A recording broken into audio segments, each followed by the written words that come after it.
Hello बच्चों, कैसे हैं आप लोग? बढ़िया, एकदम मजे में। तो welcome back in trigno classes, जो कि हमारा और आपका बहुत ही खूबसूरत सा सुंदर सा एक चैनल, जिस पर आज हम लोग पढ़ने वाले हैं बच्चा क्लास 12 का एक नया चैप्टर स्टार्ट कर रहे हैं, रिलेशन एंड फंक्शन। जी हाँ, रिलेशन एंड फंक्शन, जिसकी आज इंट्रोडक्शन वाली वीडियो चाहिए। इसमें सिर्फ और सिर्फ हम बात करने वाले इन पॉइंट्स पर। तो जिन बच्चों को ये पॉइंट्स क्लियर है वो इसको छोड़ दें और पहुंच जाए कहां? क्वेश्चंस पर। ठीक है, जिसकी वीडियो मिल जाएगी आपको। अब बात करते हैं आज की। जिसको कॉन्सेप्ट चाहिए वो रुक जाए। कोई कॉन्सेप्ट बिल्कुल क्रिस्टल से अच्छा क्लियर हो जाएगा। कैसे? देखो, बात होगी पहले व्हाट इज रिलेशन, फिर टाइप्स ऑफ रिलेशन बात करेंगे, रिफ्लेक्सिव रिलेशन क्या है, सिमेट्रिक क्या है, ट्रांजिटिव क्या है, इक्विवेलेंस क्या है, universal, empty, all are terms we will discuss here. ठीक है बच्चों, तो स्टार्ट करते हैं व्हाट इज रिलेशन। बिल्कुल देसी भाषा में बात होगी।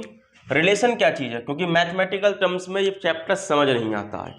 हम जब तक देसी नहीं होंगे समझ नहीं आएगा। रिलेशन क्या है? एक बेसिक मीनिंग क्या बच्चा रिलेशन का? संबंध, किसी से रिश्ता। तुम्हारा और तुम्हारे माँ बाप का रिश्ता, तुम्हारे भाई बहन का रिश्ता, तुम्हारे दोस्तों से रिश्ता, तुम्हारा स्कूल टीचर से रिश्ता, और भी रिश्ते होते हैं। हाँ, वही दिमाग जा रहा है। कोई भी रिश्ता, एनीथिंग। तो मतलब क्या हुआ कहने का? रिलेशन से मीनिंग है किसी से कोई संबंध, कोई रिश्ता। मतलब कि टू और more than two persons are interconnected with a term, that term known as relation. मतलब आप अपने सगे भाई से किसी रिलेशन में है। सगा भाई, सगा होना रिलेशन है बच्चा। वहां पर तुम्हारा तुम्हारे खलेरे भाई से रिश्ता, मौसी के लड़के से रिश्ता, तो मौसेरा भाई होना रिलेशन है। स्कूल टीचर से रिश्ता, तुम उसके स्टूडेंट, वो तुम्हारा टीचर है, रिलेशन है। क्या रिलेशन का मीनिंग क्लियर हुआ? कि दो बॉडी या more than two bodies are interconnected with a term, then that term known as relation. बात समझ आई?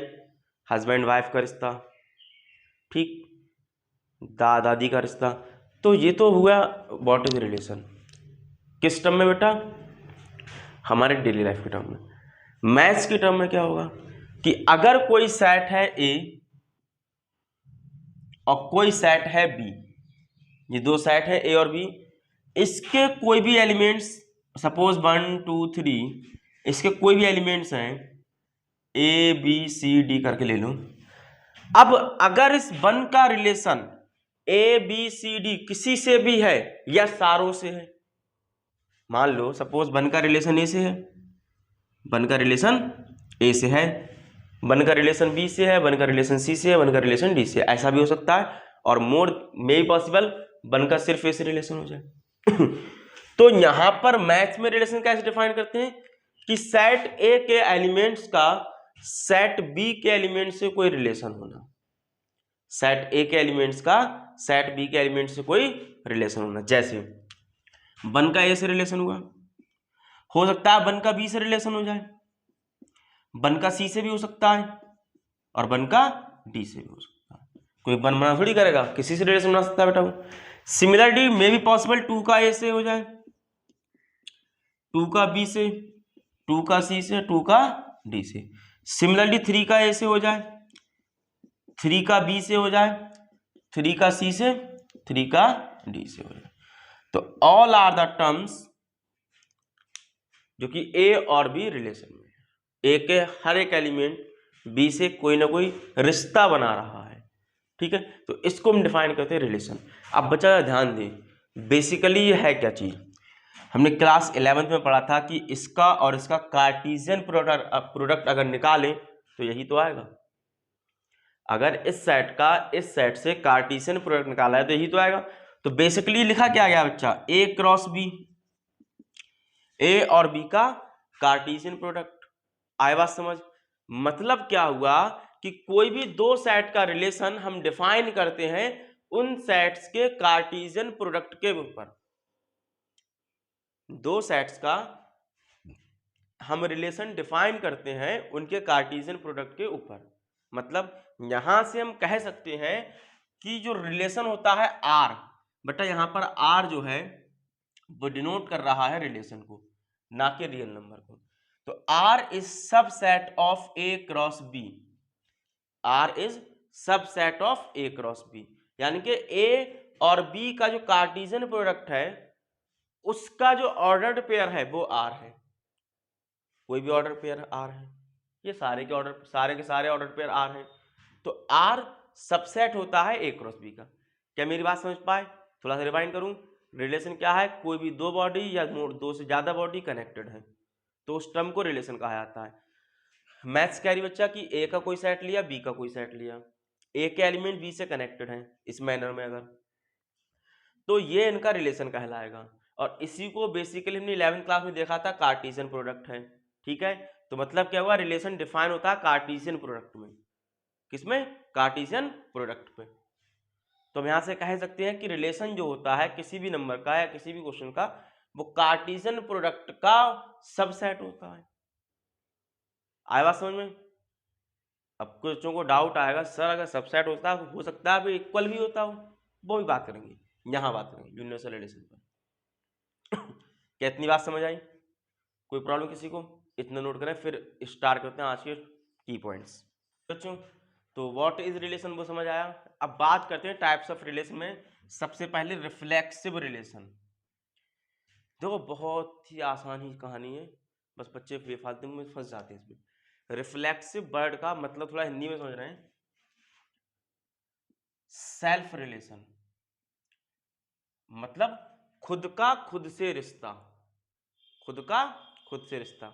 अगर ए का रिलेशन बी से है सगा भाई, रियल ब्रदर, मतलब ए बी का सगा भाई है, तो ए खुद का भी सगा भाई होगा। अगर मैं तुमसे याद करूं कि मैं और तुम इक्वल बेटा, तो मैं अपने आप के भी इक्वल रहता हूं। इक्वल होना एक इक्विवेलेंस रिलेशन होता है। तो याद रखें, अगर ए बी का सगा भाई है तो वो ए का भी सगा भाई होगा, यानी कि अपना खुद का सगा होगा बेटा वो। बात समझ पाए मेरी? अपना खुद का रियल भाई होगा वो। याद रखें मेरी बात को कि मैंने बोला अगर ए बी का सगा भाई है तो ये अपने आप का भी सगा होगा। तो एक ऐसा रिलेशन जो इटसेल्फ रिलेशन डिफाइन करता हो, अपने आप में रिलेशन डिफाइन करता हो, अपने आप में वही रिलेशन रखता हो, उसको कहा जाता है रिफ्लेक्सिव रिलेशन। क्या कहा था? रिफ्लेक्सिव रिलेशन, यानी कि ये रिलेशन हमारा क्या होगा? सेल्फ रिलेशन, खुद से खुद का रिश्ता, खुद से खुद का रिश्ता। इसको कैसे लिखें? अगर कोई सेट है ए, उसका कार्टेशियन प्रोडक्ट भी ए से निकाला जाएगा। फिर खुद का खुद से रिश्ता, यहां अलग सेट नहीं होते हैं, यहां एक ही सेट होगा, ए का ए से रिश्ता। तो यहां पर जो रिलेशन डिफाइन करा, अगर रिलेशन जो है वो कैसे डिफाइन कर रहे हैं कि ए कोई एलिमेंट है इस सेट्स का, ए का रिलेशन ए से है, ये सेट है इस एलिमेंट का, ए का रिलेशन ए से है, खुद का रिलेशन खुद से, तो इसको कहा जाएगा सेल्फ रिलेशन या रिफ्लेक्सिव रिलेशन। क्या मेरी बात समझ पाए? तो अब इसको मैथ्स में कैसे डिफाइन करें, क्वेश्चंस में कैसे लगाएं?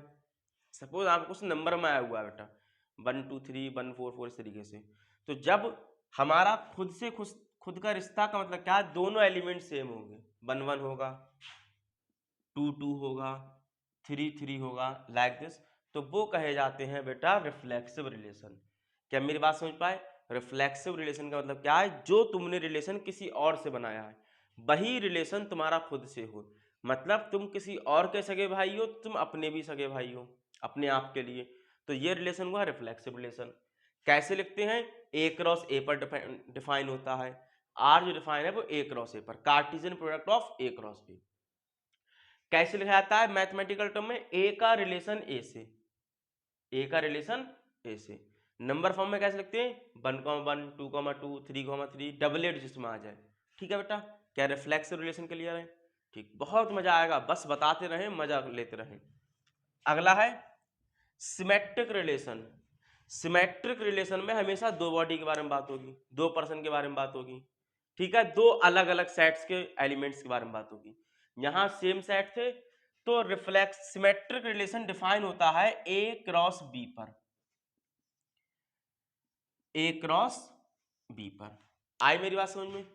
कोई दिक्कत? कैसे? देखो, अगर मैंने एक एलिमेंट लिया यहां से और एक एलिमेंट लिया यहां से, ए और बी, और मैंने एक रिलेशन डिफाइन किया कि ए का रिलेशन है बी से, जो भी रिलेशन है बेटा, अभी इस पर डिस्कस करेंगे इस एग्जांपल में। इसी एग्जांपल पर तीनों समझा दूंगा। अच्छा भाई, बहुत आसान तरीके से। ए का रिलेशन अगर बी से है देन वही रिलेशन बी का ए से होना चाहिए। वही रिलेशन बी का ए से अगर होता है तो वो कहा जाता है हमारा सिमेट्रिक रिलेशन।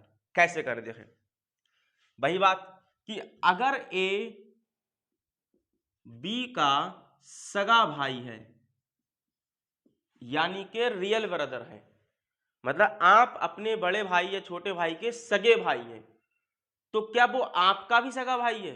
सर कैसी बात करो, बिल्कुल होगा। बस अगर ए का बी से क्या रिलेशन है कि ए बी का सगा भाई है तो बी भी तो ए का सगा भाई होगा।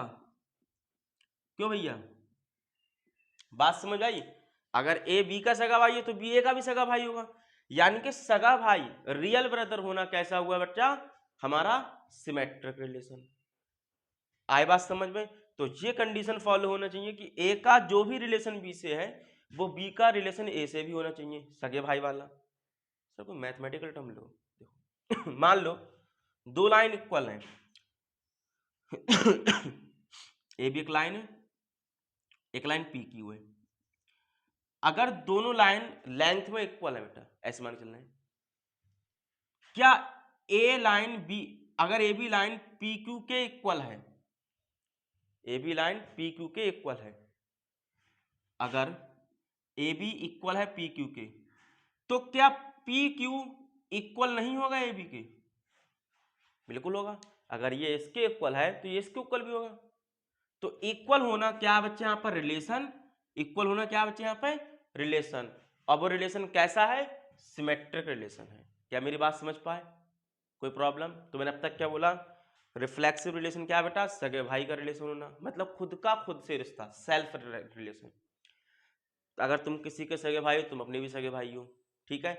मैथ्स में कैसे करेंगे बच्चा? लिखेंगे इसको ए क्रॉस ए पर डिफाइन होता है, ए रिलेशन है ए से, तो 1 1 2 2 3 3 4 4 5 5 6 6 ये डबलेट अगर बन जाते हैं तो वो कहा जाता है हमारा रिफ्लेक्सिव रिलेशन। सिमेट्रिक रिलेशन दो अलग अलग सेट के कार्टीजन प्रोडक्ट पर डिफाइन होता है। अगर मैंने ए सेट से ए ले लिया, बी सेट से बी ले लिया, तो जो ए का रिलेशन बी से है वही बी का रिलेशन अगर ए से आ जाता है तब उसे कहा था सिमेट्रिक रिलेशन। हमने कैसे समझा इसको? दो एग्जांपल लेके। अगर ए बी का सगा भाई है तो बी ए का भी सगा भाई होगा। बिल्कुल सही बात है सर, कुछ मैथमेटिकल हो जाए, मैथमेटिकल भी लिया हमने।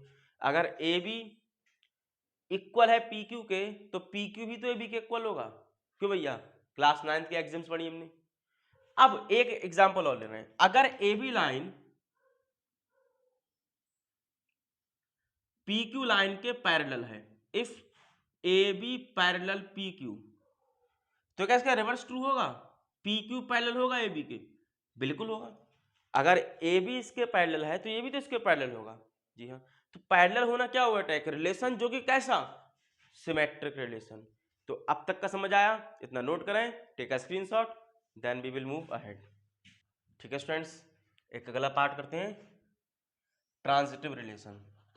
इसके लिए हम तीन एलिमेंट डिफाइन करते हैं ए क्रॉस बी में। बात चले बच्चा वही ए क्रॉस बी पर। अगर मैंने आपसे बोला कि ए का रिलेशन है, ए बी के इक्वल है, मान लो ए कोई एलिमेंट है बी कोई एलिमेंट है, वो आपस में इक्वल है एक तरफ, और बी इक्वल है सी के दूसरी तरफ। अगर ए बी के इक्वल है और बी सी के इक्वल है तो क्या हम यहां से कह सकते हैं कि ए इक्वल होगा सी से?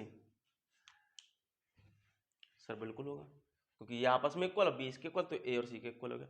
तो एक ऐसा रिलेशन जो रिलेशन ए ने बी से कंटेन किया एंड वही रिलेशन बी ने सी से कंटेन किया, ऐसा रिलेशन जो ए और बी में है वही बी और सी में है और वही फिर ए और सी में है,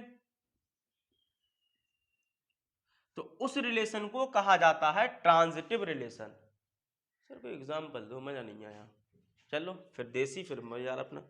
अगर ए जो है, फिर से भैया, बी के सगे भाई हैं, रियल ब्रदर हैं, बी जो है वो सी के सगे भाई हैं, तो ए और सी का क्या रिश्ता हुआ? अगर ए बी का सगा भाई, बी सी का सगा भाई, तो ए भी तो सी का सगा भाई हुआ। क्यों भैया? रियल ब्रदर हुआ। तो this relation is transitive relation, यानी कि अगर जो रिलेशन ए और बी में है वही रिलेशन बी और सी में है, तो वही रिलेशन ए और सी में हुआ, अगर तीनों कंडीशन फॉलो होती है तब उसे कहा जाता है बेटा ट्रांजिटिव रिलेशन। एक एग्जांपल और लेते हैं, सपोज ए छोटा है बी से, तो ए और बी का रिलेशन है कि A is less than B, B छोटा है सी से, वही रिलेशन मेंटेन हुआ लेस देन वाला। तो उस समय अगर हम यह कह दें तो गलत होगा, यहां पर ए क्या है बी से छोटा है, बिल्कुल सही है, बी सी से छोटा है, सेम रिलेशन रहा, तो हम ये भी तो कह सकते हैं कि ए भी सी से छोटा होगा, होगा ना, हाँ सर होगा। तो मतलब क्या हुआ, वही रिलेशन मेंटेन हुआ, तो लेस देन रिलेशन जो है वो ट्रांजिटिव है, तीनों कंडीशन फॉलो हो रही है। मेरी बात समझ पाए, कोई दिक्कत किसी को? ठीक है, तो ये था ट्रांजिटिव रिलेशन। मैथ्स की टर्म में कैसे लिखेंगे, अगर ए का रिलेशन बी से है, बी का रिलेशन सी से है, तो सी ए का रिलेशन भी सी से होगा, तो वो रिलेशन कहा जाता है ट्रांजिटिव रिलेशन, जो भी वो भी इसी पर डिफाइन है बेटा, मेरी बात समझे। अब आता है इक्विवेलेंस रिलेशन, जो कि बड़ा अच्छा रिलेशन है, बहुत इंटरेस्टिंग है। एक ऐसा रिलेशन जो रिफ्लेक्सिव भी हो, सिमेट्रिक भी हो और ट्रांजिटिव भी हो, रिफ्लेक्सिव, सिमेट्रिक एंड ट्रांजिटिव, उसको कहा जाता है इक्विवेलेंस रिलेशन। इक्विवेलेंस रिलेशन तो कैसे याद रखना है, equivalence relation is that which is RST, which is RST, reflexive, symmetric and transitive. अगर जो आरएसटी को फॉलो करेगा वो इक्विवेलेंस होगा, अदरवाइज नहीं होगा। तो क्या एग्जांपल देने की नीड है? ऑल इक्वल वाला एग्जांपल क्या है बेटा, इक्विवेलेंस है। आए बात समझ में? क्या ये इक्विवेलेंस है? नहीं बच्चों, नहीं। देखो अगर तीनों फॉलो हुए तो इक्विवेलेंस, कोई एक भी रह गया वो इक्विवेलेंस नहीं होगा। आए बात समझ मेरी? कोई दिक्कत? Take a screenshot then move ahead. ठीक है बच्चों, अब बात करते हैं यूनिवर्सल रिलेशन के बारे में। देखो मैंने क्या लिखा है, the relation if each element of set A is related to every element of set A, मतलब ए का हर एक एलिमेंट, ए के हर एक एलिमेंट से किसी एक स्पेसिफिक रिलेशन के द्वारा अटैच हो, उसको कहा यूनिवर्सल रिलेशन। ठीक है बच्चा, तो इसके लिए ऐसे समझ में नहीं आया होगा, ये एक एग्जांपल देना मजा आएगा। मैंने एक सेट लिया है ए 1 2 3 तक, उस पर एक रिलेशन डिफाइन किया है कि a माइनस बी का मॉड जो है वो ग्रेटर है या बराबर है 0 के, और a और b दोनों बिलोंग कर रहे हैं a से। मेरी बात समझे? मैंने क्या बोला, यूनिवर्सल रिलेशन क्या बेटा, कि a के हर एक एलिमेंट का रिलेशन a के हर एक एलिमेंट से होना चाहिए, वो रिलेशन यूनिवर्सल होगा। ठीक है, अब उसको मैं एग्जांपल से डिफाइन कर रहा हूं बेटा, ए बी कोई दो एलिमेंट है जो बिलोंग कर रहे हैं सेट ए से, और a माइनस बी का मॉड हमारा ग्रेटर है या इक्वल है 0 के। तब इसको कैसे बात करें, देखें कि अगर मैंने a माइनस बी निकाला तो a कहां से उठ के आएगा, यहां से, b भी यहीं से उठ के आएगा, यानी कि मान लो a मेरा 1 है, b भी मेरा 1 है, रिजल्ट 0। सपोज अब मैंने 1 माइनस 2 कर लिया, a मेरा 1 b मेरा 2 हो गया, बात समझे, यानी कि -1। एक बार 1 माइनस 3 किया यानी कि -2, और इनका कर दिया फिर मैंने मॉड 0 1 2, को मैंने डिफाइन मॉड पर किया है। समझना आता तो ऐसे दो सेट बना लो बेटा, एक ए सेट है 1 2 3, एक बी सेट है बेटा 1 2 3। तो पहले मैंने क्या किया, इसका इसके साथ काम किया, इसका इसके साथ काम किया, इसका इसके साथ काम कर लिया। उसके बाद मैं क्या डिफाइन कर रहा हूं बेटा, 2 माइनस 1। देखो अब इसका इसके साथ, इसका इसके साथ, इसका इसके साथ रिलेशन, क्या रिलेशन है ये वाला, क्या आया 1 आया, 2 माइनस 2 0, 2 माइनस 3 1 माइनस का, देखो 2 का 1 से रिलेशन, 2 का 2 से रिलेशन, 2 का 3 से रिलेशन। आया बात समझ में? फिर 3 माइनस 1 करा बेटा मैंने, 3 माइनस 2 कर लिया, 3 माइनस 3 कर लिया, यानी कि जितने भी पॉसिबल आउटकम्स थे, पॉसिबल ऑर्डर पेयर थे, वो मैंने बनाने की कोशिश कर ली। उसके बाद देखूं क्या हो रहा है बच्चा, ये 2 बचा, ये 1 बचा, ये 0 बचा, तो इनका मॉड पॉजिटिव हमेशा, इनका मॉड हमेशा पॉजिटिव, तो सबके मॉड पॉजिटिव या 1 या 0 आ रहा है बेटा।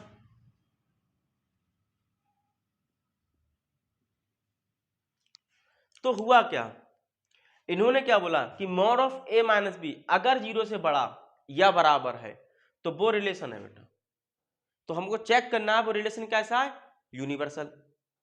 यानी कि इन सारे ऑर्डर पेयर जो पॉसिबल ऑर्डर पेयर थे, 9 ऑर्डर पेयर जो बने, अगर वो हर एक ऑर्डर पेयर इस रिलेशन को फॉलो कर जाएगा बच्चा तो यूनिवर्सल होगा, अदरवाइज नहीं होगा। बात समझे मेरी? तो देखें क्या 0 से बड़ा या बराबर है, बिल्कुल कंडीशन सेटिस्फाई है। 1 क्या ये चीज का आंसर बना है, देखो बच्चा 1 0 से बड़ा होता है, बिल्कुल होता है।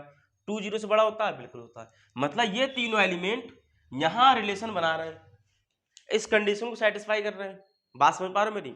सिमिलरली 1 0 1 भी इसको सेटिस्फाई कर रहे हैं, क्योंकि mod of A minus B 0 से बड़ा या बराबर होना चाहिए, तो 0 के बराबर भी है, बड़ा भी आ रहा है बच्चा उससे। सेम यहां पर है 2 1 0। तो मतलब क्या हुआ कि जितने भी पॉसिबल ऑर्डर पेयर थे वो सारे के सारे ऑर्डर पेयर एक रिलेशन फॉर्म कर रहे हैं, इसको फॉलो कर रहे हैं। तो ये रिलेशन हमारा कैसा है बेटा, यूनिवर्सल रिलेशन। मेरी बात समझ पाए? कोई प्रॉब्लम? अब बात आती है एम्प्टी रिलेशन की, एक ऐसा रिलेशन जो इसको फॉलो ना करता हो। मतलब अगर मैं तुमसे कह दूं कि इसको अब घुमा के ऐसा कर दूं कि mod of A minus B हमेशा 0 छोटा है, तो क्या कहीं पर भी एक ऐसा एलिमेंट आया जो कंडीशन बताता हो? Mod of A minus be less than 0 मतलब नेगेटिव का आना चाहिए, कभी भी नेगेटिव का ना आएगा बच्चा मॉड लगाए। मतलब क्या हुआ, फिर ये रिलेशन जाता है एम्प्टी रिलेशन, और एम्प्टी रिलेशन को लिखते हैं फाई से, जैसे कि सेट लिखते थे। आए बात समझ में? कोई दिक्कत, कोई परेशानी? अगर मैंने इसको ऐसे कर दिया तो कौन सा, यूनिवर्सल, और इसको घुमा दिया तो कौन सा, एम्प्टी। तो बेटा मैंने सिर्फ इस एग्जाम्पल लेकर समझाया, बाकी सारे मजा आएगा करने में जब। एक बात और सुने कि एम्प्टी रिलेशन या यूनिवर्सल रिलेशन को ट्राइवल रिलेशन भी कहा जाता है, ट्राइवल रिलेशन भी कहा जाता है। ठीक है बच्चा, बात समझ में आई आज की? तो एक लास्ट टॉपिक छोटा सा रह गया, मैंने यहाँ मेंशन नहीं किया था, नंबर ऑफ रिलेशन कैसे फाइंड करते हैं। नंबर ऑफ रिलेशन फाइंड करने के लिए एमसीक्यू आ सकता है बेटा एक, कि आपको दो सेट दे दिए ए और बी, और तुमसे कहा गया बताओ ए और बी के सेट में कितने रिलेशन पॉसिबल है। तो याद रखें नंबर ऑफ रिलेशन का फॉर्मूला होता है 2 की power n of A into n of B. मतलब ए सेट के कितने एलिमेंट, बी सेट के कितने एलिमेंट, उनकी मल्टीप्लाई नंबर ऑफ रिलेशन देके जाएगी। जैसे हम समझे अगर यहीं पर नंबर ऑफ रिलेशन निकालें तो हम क्या कह सकते हैं, 2 इंटू 3 इंटू 3। देखो 3 एलिमेंट ए में और 3 एलिमेंट बी में बेटा, तो 3 3 9, यहाँ 2 की पावर 9 रिलेशन बन सकते हैं बेटा यहाँ पे। मेरी बात समझ पाए? तो आज की वीडियो पसंद आई हो तो लाइक करें, शेयर करें, चैनल को सब्सक्राइब करें, और अगर डाउट है तो कमेंट बॉक्स आपके लिए बना है, उसे जरूर बताएं। मिलते हैं अगली वीडियो में।